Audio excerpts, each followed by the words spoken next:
Call me Fuego, 93 like me. Fire in the sheets, spending summers on the sea.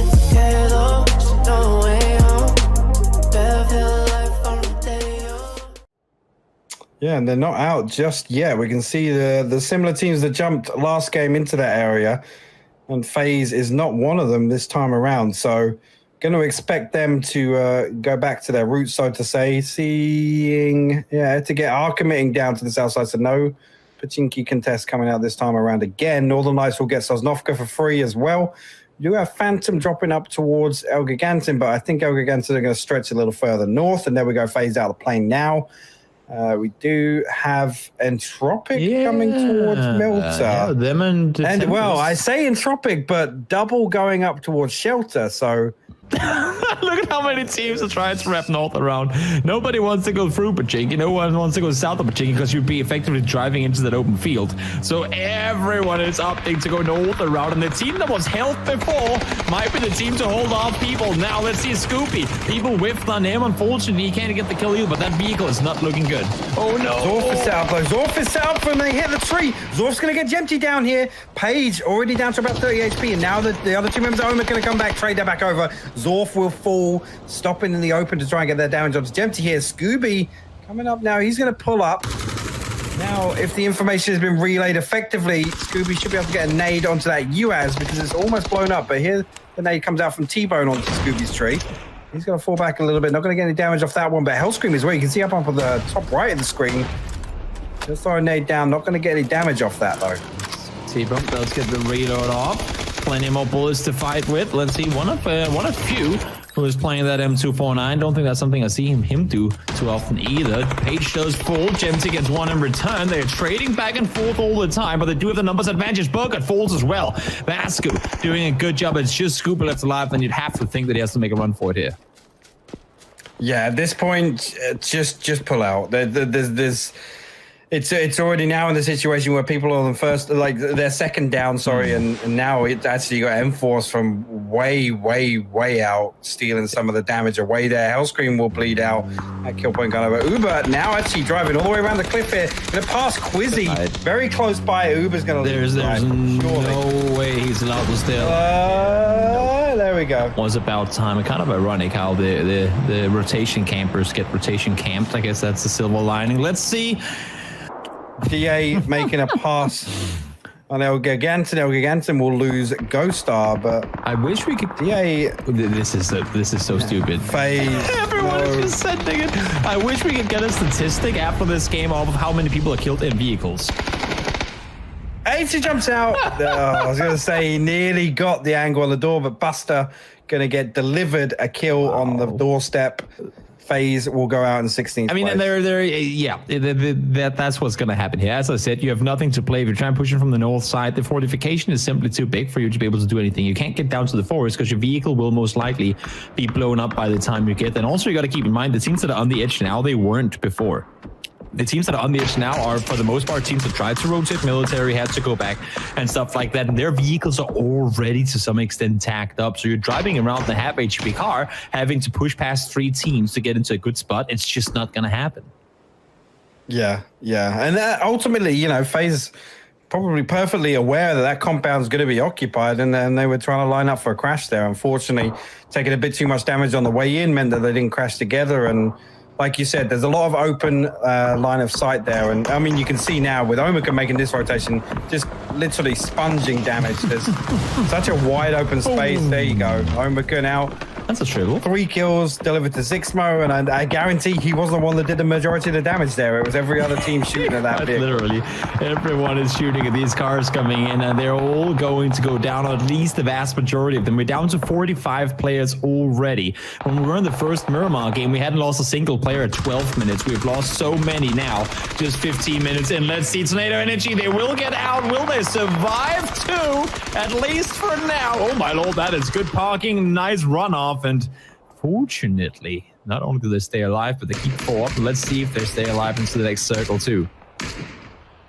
Yeah, I mean, that's actually fairly miraculous, actually, for them to get all 4 in there. Now we have a better idea of where this next circle is going to go, and shock, it's pulled up to the north. Northern Lights fending Liquid away from pushing Tornado Energy. So maybe some maybe some situation here where Northern Lights decide to push up and take control of the warehouse away from Tornado Energy come the next circle.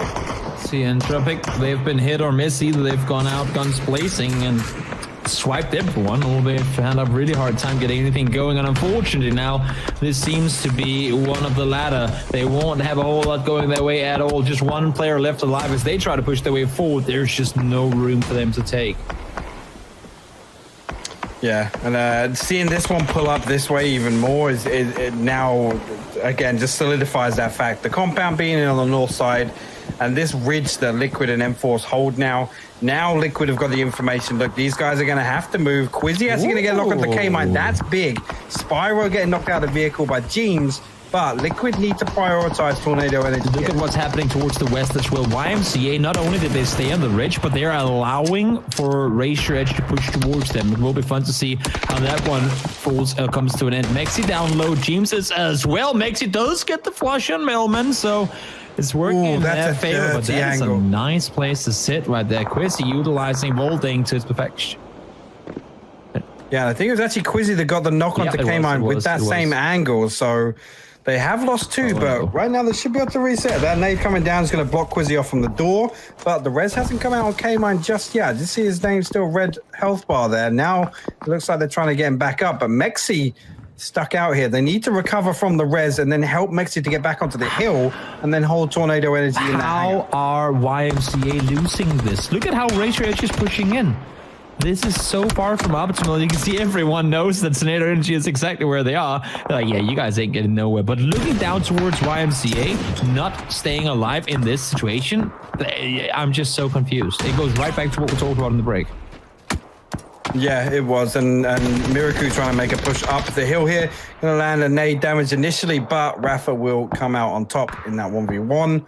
Difficult fight for Miraku there. They did pick up a kill point onto one of the members of M-Force, but the fact that Northern Lights have been allowed to rotate in vehicles from gas station to that position, with that timing on the knock onto Liquid, just absolutely insane timing coming out there. But again, Etiquette not stopping that as well is kind of a mystery to me. Yeah, I mean, if they rotate over the ridgeline fast enough, they only have eyes on for so long, and they were already preoccupied with dealing with Entropic on the south side, right? So maybe they just caught not only one, not only two, but three teams looking away at the exact moment they had them to, needed them to.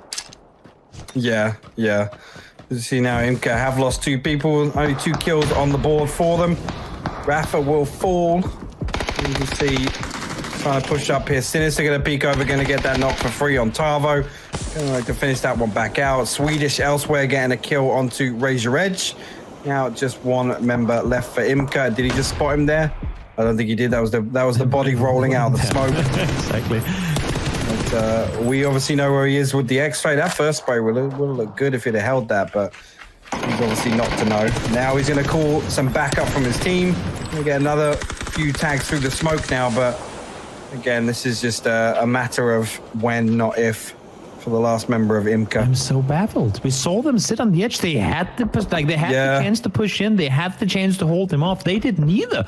As soon as Razor Edge showed just a slimmer of presence, Imca just backed off and said, okay, sorry, we'll just let you do what you want to do. You cannot play PUBG like that, especially not in a I guess a meta or a point system where kills are that impactful. You cannot just let people push around like that.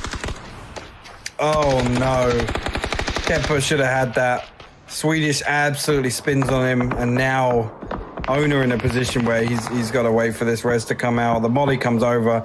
Fortunately enough, M4 still trying to deal with the last member of Imca over here, just buying so much time, drawing attention away. But the other members, Code, Marco, and Markov, they've come up. They're looking to reinforce this. Marco will get the opening knock on the Swedish here. This could turn this fight around on his head, Toby. This is a nice engagement by Etiquette, reading that there's a fight going on the west side, and now trying to make a play on it. They have been, I must say, they're the most positive surprise I've had throughout this entire tournament so far today, and what I've seen them do.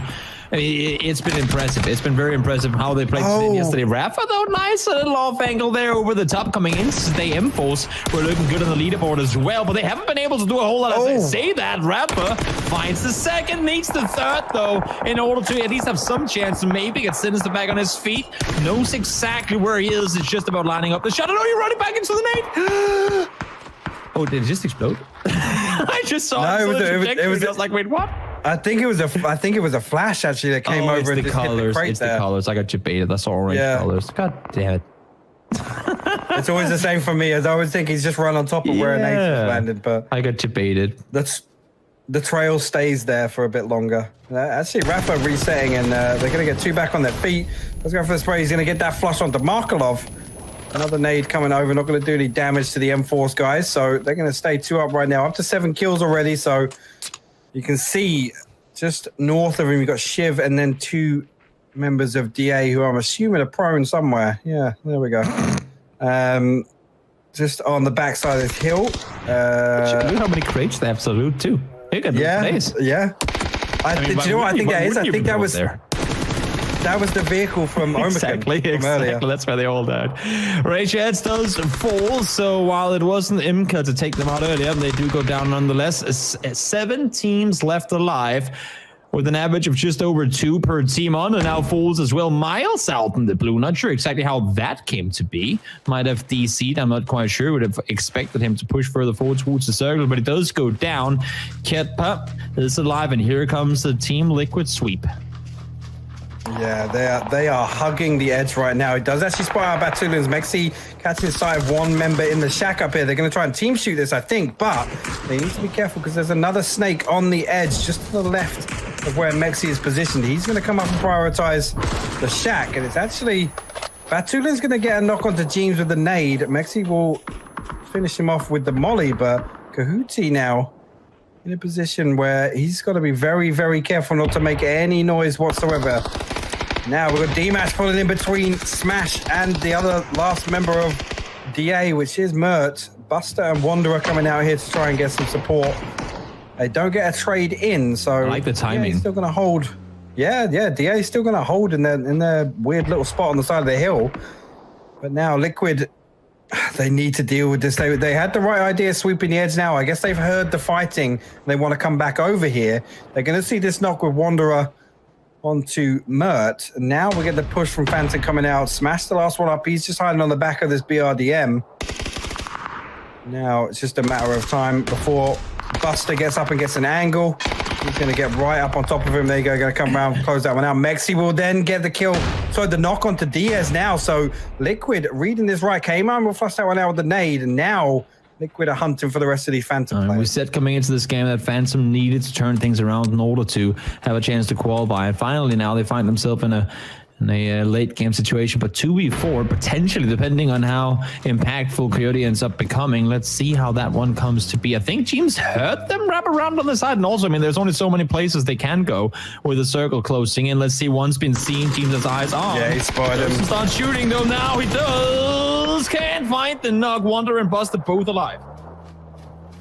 Yeah, now the problem comes from, I think Liquid think this is a 4v3. He's going to get 1 knock onto Buster. Finds the second. Great work from Jeemzz now. Now they know it's a solo. Now they're going to have to hunt again.